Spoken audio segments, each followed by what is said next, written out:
وطاح الظلام، وجيت نحكي لكم حكايتي ونقول لكم الخير باقي في الدنيا. حكايتي بدات من زمان. كنا احنا 3 ديال الخوت من امي، ولكن كل واحد فينا وباه بوحدو. امي كانت عطيها غير زوج طلق.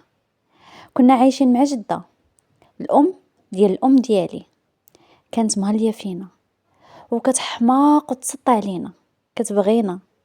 ما كانش عندنا شي معيل او شي واحد يخدم علينا وعليها، غير هي مسكينه كان عندها شي فلوس وشي ذهب باعته، وكانت كتصرف علينا منه حتى كملوا.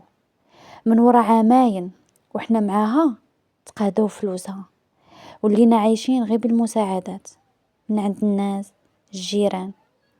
جدة اللي كانت كل شي كيقول ليها لالا فلانة، وهي كانت كتعاون الناس بالقليل او بالكثير، ديما كتعطي وديما الخير هي سباقة عليه. اليوم ولات هي اللي مادة يديها للناس، وفي الاخر دوك العامين مرضت، يمكن من الحاجة، يمكن من الفقر اللي ولينا فيه. حنا ديما عايشين في الفقر، ولكن من ورا هذوك العامين ما بقى عندها الريال باش تصرف. زادت مرضات وهزوها الجيران داوها للسبيطار. مورا مرضها ب15 يوم ماتت الحنينة، ماتت وخلاتني انا عندي 12 عام وخويا الوسطاني 8 سنين والصغير 5 سنين.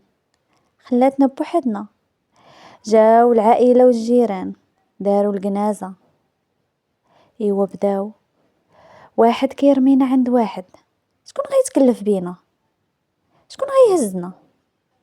حتى واحد ما كان باغي يتحمل المسؤولية ديالنا واخا حنا باقين صغار. اللي كيقول لك انا بولادي، واللي كيقول لك مصطاب نتكافى غير مع ولادي، وا وا وا وا وا وا بزاف الاسباب. وباش ما يقولوا لهمش الجيران هادو ولادكم تكلفوا بيهم بدا واحد ورا واحد كيتسلتوا علينا، واحد تابعوا الاخر حتى بقينا بوحدنا.